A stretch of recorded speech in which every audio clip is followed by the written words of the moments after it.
Hello friends, today we are going to discuss the paper of DSSB। हम लोग DSSB की previous year question को GK को discuss करेंगे कि अब हम लोग देखेंगे अपने डिस्कशन की part 2। DSSB previous year question का जीके डिस्कशन का ये हमारा दूसरा पार्ट है। जिसने भी पहला पार्ट नहीं देखे हैं वो जाके पहला पार्ट देखें। लिंक आपको वीडियो के डिस्क्रिप्शन बॉक्स में मिल जाएंगी और आप यहाँ से भी देख सकते हैं। तो चलिए हम लोग स्टार्ट करते हैं, चलते हैं अपने अगली क्वेश्चंस की ओर। क्वेश्चन नंबर 8 हमारा है, कौन सा क्रीम बच्चों में सर्वाधिक समानता अनीमिया करता है। तो क्रीम का मतलब हुआ वर्म, मतलब कौन सा वर्म जो है वो बच्चों में सबसे ज़्यादा अनीमिया कराता है। ठीक है, तो केचुआ है, गोल क्रीम है, फीता क्रीम है और अंकुश क्रीम है। बहुत सारे हमारे मित्र हैं जो इंग्लिश मीडियम में पढ़ते हैं, तो चलिए इंग्लिश में भी क्वेश्चन हम लोग देख लेते हैं। क्वेश्चन नंबर 8 थोड़ा सा अलग है, इसलिए हम लोग इंग्लिश में चल रहे हैं। तो क्वेश्चन नंबर 8 हमारा है, अच्छा भाई, which worm most commonly cause anaemia in children? Earth worm, round worm, tape worm, hook worm. तो इसका जो आंसर है वो राउंड वर्म होना चाहिए मेरे ख्याल से। तो हम लोग कुछ अलग ऑप्शन को भी देखते हैं। देखिए, अर्थ वर्म जो होता है वो केचुआ होता है, ठीक है, और हमारा टेप वर्म जो होता है वो बेसिकली एनिमल में होता है। ये टेप वर्म जो होता है वो एनिमल में होता है, ठीक है। बेसिकली एनिमल के इंटेस्टाइन को ये प्रॉब्लम क्रिएट करता है। टेप वर्म एनिमल इंटेस्टाइन को हार्म करता है। हुक वर्म जो होता है, हुक वर्म से इचिंग एंड रैसेस हो जाते हैं। चलिए हम लोग उसको हुक वर्म को समझते हैं। देखिए, ये हुक वर्म इफेक्ट है, आपको यहाँ पे दिख रहा होगा, हुक वर्म इन्फेक्शन। देखो, कॉजेज, डायग्नोसिस और ट्रीटमेंट। देखो, ये देखो इचिंग, ठीक है, ये हुक वर्म ऐसे ही होता है। ये देखिए इचिंग हो जाता है, ठीक है, इन्फेक्शन से, और रैसेस हो जाते हैं। तो etching and rashes, hook worm से इचिंग, रैसेस, ठीक है। ये हमारा अर्थ वर्म है, जो हमारा केचुआ है, अर्थ वर्म। ये हमारा फार्मर्स फ्रेंड भी इसको बोलते हैं, फार्मर फ्रेंड इसलिए कि ये देखिए मट्टी को जो है वो भुरभुरा कर देता है, जिससे मट्टी में जो है वो पानी और मिनरल्स अच्छे से जाता है, इसलिए केचुआ को हम लोग फार्मर फ्रेंड्स बोलते हैं। ठीक है, चलते हैं अपना अगली क्वेश्चन की ओर, जो कि हमारा क्वेश्चन नंबर 9 है। हमारा अगला क्वेश्चन कह रहा है, which oxide are mainly associated with photochemical smoke? अब ये जो फोटोकेमिकल स्मोक है इसको हम लोग समझना होगा कि ये बेसिकली होता क्या है। तो चलिए हम लोग समझते हैं फोटोकेमिकल स्मोक क्या होता है, उसके बाद ही हम लोग आंसर का पता लगाएंगे। स्मोक जो है उसको हम लोग बेसिकली 2 टाइप से हम लोग डिवाइड करते हैं, एक सल्फरस स्मोक और एक फोटोकेमिकल स्मोक। ठीक है, स्मोक के बारे में हम लोग थोड़ा सा समझते हैं कि स्मोक बेसिकली है क्या चीज़। ठीक है, तो देखो, एक हमारा होता है फॉग, जिसका मतलब होता है कोहरा, और एक हमारा होता है स्मोक, धुआं। अब जाड़े के दिनों में फॉग और स्मोक दोनों मिल जाता है, तो देखो कोहरा और धुआं दोनों मिल जाता है तो निर्माण करता है स्मोक का। यहाँ तक हुई बात क्लियर। अब हम लोग आते हैं स्मोक के टाइप के, एक सल्फर स्मोक और एक फोटोकेमिकल स्मोक। ठीक है, देखो सल्फर स्मोक के बारे में पहले हम लोग जानते हैं। सल्फर स्मोक को हम लोग एक और नाम से जानते हैं, लंदन स्मोक इसको बोलते हैं, लंदन स्मोक। ठीक है, ये बेसिकली क्या ज़्यादातर ये बनाता है इसके प्रोसेस में, तो ये सल्फर ऑक्साइड इसमें ज़्यादा रहता है।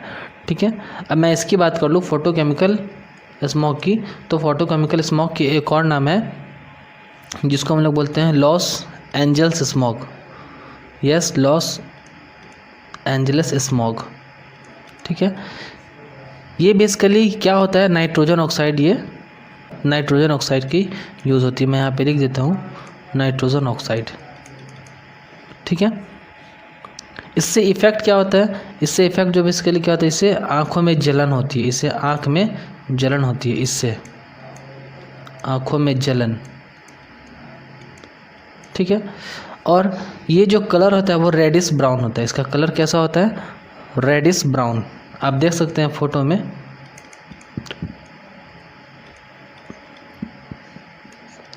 ठीक है, रेडिश ब्राउन।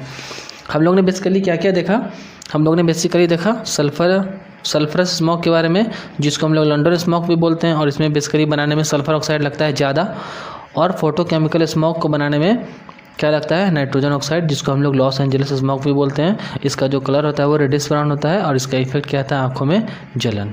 ठीक है, चलते हैं अपने अगली क्वेश्चंस की ओर। अगली जाने से पहले मैं कुछ चीज़ के बारे में और डिस्कस कर दूं, तो हमारा इसका आंसर क्या हो जाएगा, नाइट्रोजन ऑक्साइड्स। ठीक है, सल्फर ऑक्साइड्स हमने अभी क्या देखा था, देखो कितना क्लोज कितना ऑप्शन देता है। सल्फर ऑक्साइड के बारे में हम लोग ने क्या देखा था, सल्फर स्मॉग, इसके कारण ये होता है, इसमें मेनली पाया जाता है। नाइट्रोजन ऑक्साइड्स में हम लोग ने अभी क्या देखा था, फोटोकेमिकल स्मॉग।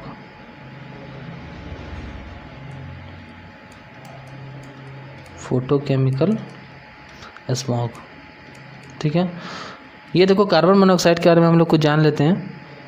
कार्बन मोनोऑक्साइड जो होता है, वो जो सिगरेट पीते हैं उसके अंदर, सिगरेट में बेसिकली ये हमारा होता है कार्बन मोनोऑक्साइड। ठीक है, और एक और मैं बात बताऊं कि अगर आप आग जला रहे हो और पर्याप्त मात्रा में उसको ऑक्सीजन मिलता है तो वो बनाएगा कार्बन डाइऑक्साइड। अगर आप आग जला रहे हो और पर्याप्त मात्रा में उसको ऑक्सीजन नहीं मिलाता है तो वो बनाता है कार्बन मोनोऑक्साइड। चलते हैं अपने अगली क्वेश्चन की ओर। क्वेश्चन नंबर 10 है, which organ is associated with biological rhythm of mammals. कौन सा ऑर्गन जो है वो बायोलॉजिकल रिदम होता है मैमल्स का। ठीक है, पीनियल, पिट्यूटरी, थोराइड, थाइमस। तो इसका आंसर जो होगा वो पीनियल ग्लैंड होगा। ठीक है, अब हम लोग चलिए इसको समझते हैं। देखिए, बायोलॉजिकल रिदम्स का मतलब क्या होता है कि हमें क्या करना है, मतलब हमारा रिदम मतलब हमारा लय क्या है। जैसे अब हम लोग अपने दिमाग में अगर सोचते हैं कि अब मुझे सोना है तो हमें नींद आने लगती है, हमें अब जगना है सुबह को, तो देखो हमें सुबह जल्दी नींद खुल जाती है। तो ये बेसिकली हमारा होता है स्लीप से रिलेटेड। ठीक है, अवेक से रिलेटेड मतलब जगना। ठीक है, ये सब हमारा पीनियल ग्लैंड का काम है। ठीक है, नेक्स्ट हमारा आता है पिट्यूटरी ग्लैंड। पिट्यूटरी ग्लैंड के बारे में हम लोग थोड़ा जान लेते हैं। पीयूष ग्रंथि आप लोग तो जानते हो कि मास्टर ग्लैंड। नेक्स्ट हमारा आता है थायराइड ग्लैंड। थायराइड ग्लैंड का हमारा काम क्या है, मेंटेन ऑफ आयोडीन मेंटेन। ठीक है, नेक्स्ट मैं आता हूँ थाइमस से। तो थाइमस का काम क्या है, थाइमस का काम बहुत इंटरेस्टिंग है। ये देखो, ये ना एक टी सेल प्रोड्यूस करता है। टी सेल प्रोड्यूस करता है कौन सा ग्लैंड, थाइमस ग्लैंड। ये जो टी सेल है वो बेसिकली मदद करता है ग्रो करने में, किसको, इम्यून सिस्टम को। क्वेश्चन आ सकता है इसको, इम्यून सिस्टम को ग्रो कौन करता है, टी सेल। ठीक है, बेसिकली ये कैंसरस सेल को डिस्ट्रॉय करता है। ये टी सेल हमारे बॉडी में जो कैंसरस सेल उत्पन्न होते हैं, कैंसरस सेल जो उत्पन्न होते हैं इसको डिस्ट्रॉय करता है ये टी सेल, जो कि थाइमस ग्लैंड में डेवलप होता है। हम लोग समझते हैं कि हमारे बॉडी पार्ट्स में कहाँ कहाँ पे कौन सा ग्लैंड होता है, ऐसे भी क्वेश्चन कई बार पूछ लिया जाता है। तो चलिए हम लोग समझते हैं। ये देखिए, हमारा जो पिट्यूटरी ग्लैंड है वो कहाँ पे है, मास्टर ग्लैंड जिसको हम लोग बोलते हैं। नेक्स्ट मैं बात करूँ पीनियल ग्लैंड। देखो ये यहाँ पे ये हमारे ब्रेन में होता है। ये हाइपोथैलेमस देखो रेड कलर से शो कर रहा है, ये माइंड दिमाग में होता है। थायराइड ग्लैंड देखो गले पे होता है, जो हमारा आयोडीन मेंटेन करता है, जिसकी कमी से ग्वाइटर भी हो जाता है। थाइमस ग्लैंड देखो ये यही टी सेल प्रोड्यूस करता है। ठीक है, पैनक्रियास कहाँ, पेट में। Adrenal gland kidney. ठीक है, ये टेस्टिस ग्लैंड मेल में होता है और ओवरीज फीमेल में होती है। ठीक है, चलते हैं अपने अगली क्वेश्चंस की ओर, जो कि हमारा है क्वेश्चन नंबर 11। देखो क्वेश्चन नंबर 11 क्या कह रहा था, देखो indirect tax are considered. Indirect tax जो होता है वो उसको हम लोग क्या कहते हैं, प्रोग्रेसिव, रिग्रेसिव, बोथ, नीदर। देखो पहले हम लोग समझते हैं टैक्स के बारे में। देखो टैक्स की कॉन्सेप्ट को हम लोग समझते हैं। तो टैक्स को हम लोग दो टाइप से डिवाइड करते हैं, इनडायरेक्ट टैक्स है, एक डायरेक्ट टैक्स। देखो इनडायरेक्ट टैक्स जो होता है उसमें हमारा आता है जीएसटी और कस्टम ड्यूटी। ठीक है, जीएसटी के बेसिकली हम लोग क्या समझते हैं, तो जीएसटी जो होता है और कस्टम ड्यूटी होता है, ये जो होता है रिग्रेसिव इन नेचर होता है। रिग्रेसिव का मतलब क्या होता है, जो हमारा क्वेश्चन अभी पूछ रहा था, रिग्रेसिव का मतलब क्या होता है, जितने भी कंज्यूमर है, जितने भी कस्टमर है, वो इक्वली बर्डन करेंगे, इक्वली बियर करेंगे। आप अगर जाते हो चॉकलेट खरीदने 10 रुपये का, और अगर कोई अनिल अंबानी या फिर कोई भी जाएंगे तो उनको जितना टैक्स है उतना ही देना पड़ेगा। तो ये हुआ रिग्रेसिव टैक्स, जो इंडिविजुअल पे डिफरेंस नहीं करता है। और एक हमारा आता है डायरेक्ट टैक्स में जो आता है हमारा इनकम टैक्स। ये जो होता है डायरेक्ट टैक्स होता है वो प्रोग्रेसिव इन नेचर होता है। प्रोग्रेसिव मतलब क्या होता है, अगर high rate of tax for the people individual, सबके लिए अलग अलग टाइप का रेट होगा। अगर जो ज़्यादा पैसा कमाता है उसके लिए इनकम टैक्स ज़्यादा होगा, जिससे कोई 30 लाख से ऊपर कमाता है, ठीक है, तो उसका 30% है। कोई 5 लाख कमाता है तो उसके लिए नील है, ठीक है। कोई 5 से 10 के बीच में कमाता है तो उसके लिए 10% है। तो ये बेसिकली बजट में हमेशा वेरी करते रहता है। तो हम लोग ने ये जाना कि इनडायरेक्ट टैक्स जो है वो रिग्रेसिव इन नेचर है और डायरेक्ट टैक्स जो है वो प्रोग्रेसिव इन नेचर है। चलिए अब हम लोग आते हैं अपने क्वेश्चन पे कॉन्सेप्ट को समझने के बाद। तो इनडायरेक्ट टैक्स हमारा कैसा टैक्स हो जाएगा, रिग्रेसिव टैक्स। जैसा कि हमने देखा अभी, इनडायरेक्ट टैक्स हमारा कैसा टैक्स होगा, रिग्रेसिव टैक्स, जिसमें हमारा क्या क्या आता है, इनडायरेक्ट टैक्स। इनडायरेक्ट टैक्स में हमारा क्या क्या आता है, GST और कस्टम ड्यूटी। आप लोग नोट्स बनाते चलोगे, बहुत इंपॉर्टेंट कॉन्सेप्ट है। प्रोग्रेसिव टैक्स में हमारा डायरेक्ट टैक्स, और डायरेक्ट टैक्स हमारा कैसा है, इनकम टैक्स। ऐसा भी क्वेश्चन आ सकता है, इनकम टैक्स हमारा कैसा टैक्स है, तो डायरेक्ट टैक्स। इनकम टैक्स कैसा टैक्स है, तो प्रोग्रेसिव टैक्स। कैसे भी क्वेश्चन घुमा सकता है, हमें हर तरफ से रेडी रहना है, ठीक है। चलते हैं अपने अगली क्वेश्चन की तरफ। प्रधानमंत्री मुद्रा योजना इज़ रिलेटेड टू, तो ये तो सिंपल आंसर है। प्रधानमंत्री मुद्रा योजना जो है वो इंडस्ट्री से रिलेटेड है, जिसमें ये है स्कीम की कोई भी अगर इस इंडस्ट्री के लिए कोई लोन लेता है तो उसको जो रेट नॉर्मल रेट है उससे 2% कम रेट पर ब्याज मिलेगा। ये है प्रधानमंत्री मुद्रा योजना के अंतर्गत, अगर आप लोन लेते हैं इंडस्ट्री खोलने के लिए तो नॉर्मल रेट से 2% कम पे आपको लोन मिलेगा।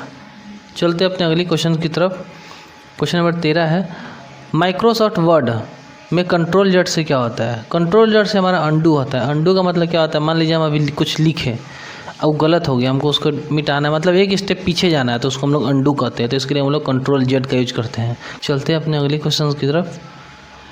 Question number 14, interest rate on saving account are decided by. देखो इसमें बहुत कॉम्प्लिकेटेड क्वेश्चन है, इसमें basically answer Reserve Bank of India होगा। देखो इसमें क्या है, रिजर्व बैंक ऑफ इंडिया कहता है कि कोई भी बैंक जो है वो 3.5% से कम ब्याज नहीं दे सकता है अपने सेविंग अकाउंट्स पे। 3.5% कम नहीं देना है पर एनम। 1 मार्च 2003 से ये अनचेंज है। 1 मार्च 2003 से मतलब ये अभी तक कम, इससे ये अभी तक चेंज नहीं हुआ है। तो 3.5% कम नहीं देना है। अब बहुत लोग कहते हैं कि इसमें बैंक डिसाइड करेगा, तो बैंक डिसाइड क्या करेगा, बैंक डिसाइड करेगा कि किसको कम देना है किसको ज़्यादा देना है, लेकिन ये जो मेन जो है वो RBI डिसाइड करेगा कि इतना इससे कम नहीं देना है। तो हम तो इसका RBI इसको लेके चलेंगे। चलते हैं अपने अगली क्वेश्चन की तरफ। क्वेश्चन नंबर 15 जो कि बहुत ही बेहतरीन क्वेश्चन है, power of issue a writ of habeas corpus lies with. देखिए क्वेश्चन ये ऐसा है कि बहुत लोग क्वेश्चन समझ में ही नहीं आएंगी, तो मैं इसको बहुत अच्छे से एक्सप्लेन करता हूँ। देखो power of issuing a writ of habeas corpus lies with. देखो रिट क्या होता है, सबसे पहले हम लोग कौन सा रिट क्या होता है। रिट एक तरीके का ऑर्डर है। क्या है, रिट एक तरह का ऑर्डर है जो कि कोर्ट पास करती है। देखिए हमारे संविधान में कुछ राइट्स मिले हैं, ठीक है, जैसे right to freedom, right to education, जीने का अधिकार, शिक्षा का अधिकार।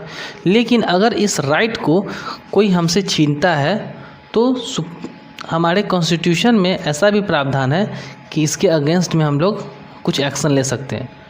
देखिए 5 टाइप्स ऑफ रिट्स है, 5 टाइप्स ऑफ ऑर्डर है हमारे कानून में। पहला है हबीज कॉर्पस, हम लोग उसको समझते हैं।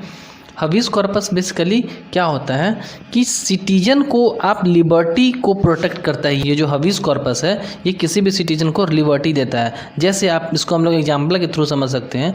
मान लीजिए ये कोई व्यक्ति है, इसको ना कोई बंदी बना लिया, ठीक है, इसको कोई जेल में रख के बंदी बना लिया, ठीक है। अब ये अगर इलीगल वे से अगर किसको बंदी बना लिया तो इसके अगेंस्ट में तो इसको तो जीने का अधिकार है, राइट टू लिव है, तो इसके अगेंस्ट में ये जो है कोर्ट जा सकता है हबीज कॉर्पस को रिट कर सकता है। दो इसमें जो हबीज कॉर्पस है इसमें 2 तरीके का है कोर्ट है, एक हाई कोर्ट है, एक सुप्रीम कोर्ट है। इसमें दोनों जगह ही सुनवाई होगा, हाई कोर्ट सुप्रीम कोर्ट दोनों जगह सुनवाई हो सकता है। हाई कोर्ट जो है वो आर्टिकल नंबर हमारा 226 में है मेंशन, और सुप्रीम कोर्ट के बारे में जो है वो आर्टिकल नंबर 32 में मेंशन है। अब जो व्यक्ति इसको बंदी बना लिया गया उसके तरफ से, अब तो ये बंदी है, अब ये कैसे जाएगा, तो इसका कोई परिवार वाला या फिर इसके कोई मित्र जाएंगे सीधे हाई कोर्ट और सुप्रीम कोर्ट में जा सकते हैं कि ये इलीगल तौर पे बंदी इसको किसी ने बना लिया है, ठीक है। तो ये अब क्या करेगा कोर्ट अब एक हबीज कॉर्पस रिट इशू करेगा, बोलेंगे अभी तुरंत बोलेंगे नहीं इसको अभी छुड़वाओ, ठीक है। और आपने जिस व्यक्ति को इलीगली आपने डिटेन किया है उसको अभी आप तुरंत प्रस्तुत किया जाए, इसे हबीज कॉर्पस कहते हैं, ठीक है। और ये हाई कोर्ट और सुप्रीम कोर्ट दोनों लागू कर सकता है, ठीक है। ये किस कंडीशन में हो सकता है, अगर किसी व्यक्ति का मौलिक अधिकार छीना गया हो, मौलिक अधिकार छीना गया हो, ठीक है। और अब ये कब नहीं होगा, ये हबीज कॉर्पस आप कब नहीं लगा सकते हो। मान लीजिए कोई पुलिस है, उसको अभी किसी अपराधी को पकड़ लिया, अपराधी के केस में अगर ये किसी अपराधी के केस में अगर पकड़ लिया पुलिस, तो ये हबीज कॉर्पस काम नहीं है क्योंकि उन्होंने अपराध किया है, ठीक है। और मैं एक और इन्फॉर्मेशन आपको बता दूं, इम्पोर्टेंट नोटिस, अगर कोई पुलिस है किसी व्यक्ति को अगर 24 घंटे तक उससे ज़्यादा 24 घंटे से ज़्यादा अगर उसको अपने पास डिटेन रखता है जेल में, तो ये गैर कानूनी माना जाएगा। इन दैट केस हबीज कॉर्पस लगाया जा सकता है, क्योंकि 24 घंटे के अंदर उन्होंने उसको किसी मजिस्ट्रेट के सामने उस गुनहगार को पेश करना है, नहीं तो उसके सामने इलीगल एक्शन लिया जा सकता है पुलिस इंस्पेक्टर के खिलाफ। तो आप लोग अपने हक को जानिए, ठीक है। ये हुई हमारे हबीज कॉर्पस की बात। तो ये कौन इशू कर सकता है, तो हाई कोर्ट और सुप्रीम कोर्ट दोनों कर सकता है। अगर आप लोग बोलो तो ये 5 हमारे रिट्स है कानून में, अगर आप लोग बोलो तो मैं इसकी वीडियो बनाऊंगा। आप चलते हैं अपने अगली क्वेश्चंस की ओर, जो कि हमारा क्वेश्चन नंबर है 16। Mohiniattam is a dance from which state. तो मोहिनी अट्टम जो हमारा डांस है वो हमारा कहाँ से है, तो हमारा केरल से है, ठीक है, ठीक है। कर्नाटक की जो डांस है वो हम लोग अदर ऑप्शन को भी देखते हैं, तो कर्नाटक की जो डांस है वो कुनीथा है। आंध्र प्रदेश के तो आप लोग जानते हैं कुचिपुड़ी, बहुत ही फेमस डांस है कुचिपुड़ी आंध्र प्रदेश। और तमिलनाडु का तो आप लोग जानते हैं भारतनाट्यम, भारतनाट्यम। आप लोग नोट्स बनाते चलिएगा, ठीक है। नेक्स्ट क्वेश्चन है अ फेमस एक्सपोनेंट ऑफ शहनाई। अब शहनाई के बारे में सबसे प्रसिद्ध कौन शहनाई बजाता है, तो सबसे प्रसिद्ध शहनाई बजाते हैं Bismillah Khan, option number B. चलिए हम लोग इसको देखते हैं। ये देखिए उस्ताद बिस्मिल्लाह खान, देखिए शहनाई बजा रहे हैं हाथ में, ठीक है। उस्ताद अमजद अली खान, ये देखिए ये वीणा बजाते हैं, प्रसिद्ध हैं, ठीक है। वीणा को इंग्लिश में लोग सारोड बोलते हैं, ठीक है। ये देखिए उस्ताद अली रखा खान, दूरदर्शन चैनल पे भी आते हैं, ये तबला बजाते हैं, ठीक है। तो उस्ताद अला रखा खान, अला रखा ये तबला बजाते हैं, उस्ताद अमजद अली खान वीणा बजाते हैं, और बिस्मिल्लाह खान तो हमारे शहनाई के हैं, ठीक है। तो हम लोगों ने देखा शहनाई को बिस्मिल्लाह खान बजाते हैं, ठीक है। अमजद अली खान को मैंने देखा वीणा बजाते हुए, ठीक है। अल्लाह रखा खान को हम लोगों ने क्या देखा, तबला बजाते हुए, ठीक है। जावेद खान तो अपने आप में एक हीरो है, बिस्मिल्लाह खान तो शहनाई, ठीक है। चलते हैं अपने अगली क्वेश्चन की तरफ। क्वेश्चन नंबर जो हमारे 18 है। ऑन 17 सितंबर 2017 को पीवी संधू ने कौन प्लेयर को हरा के जीता था क्या, BWF Korean cup super series. तो ये करंट अफेयर क्वेश्चन है, इसका जो आंसर होगा वो होगा ऑप्शन नंबर ए, जापान को इन्होंने हराया था पीवी सिंधु। नेक्स्ट क्वेश्चन पे हम लोग आते हैं, ये भी एक हमारा करंट से क्वेश्चन है। The Malabar Naval exercise involve. तो मालाबार नवल जो हुआ था ट्रीटी, उसमें इंडिया था, USA था, और साथ ही साथ ऑस्ट्रेलिया था। नेक्स्ट हम लोग आते हैं the term of vice president. तो वाइस प्रेसिडेंट की जो टर्म होती है वो 5 साल होती है, ठीक है। और राज्यसभा के जितने मेंबर है उसकी टर्म जो है वो 6 साल होती है, ठीक है। मेंबर ऑफ राज्यसभा, ठीक है। 5 साल हमारे राष्ट्रपति का वाइस प्रेसिडेंट के होते हैं, हमारे प्रधानमंत्री का भी 5 साल ही होता है। ठीक है, चलिए तो फ्रेंड्स बताइए वीडियो कैसा लगा, चैनल को लाइक कीजिए, सब्सक्राइब कीजिए। Thank you.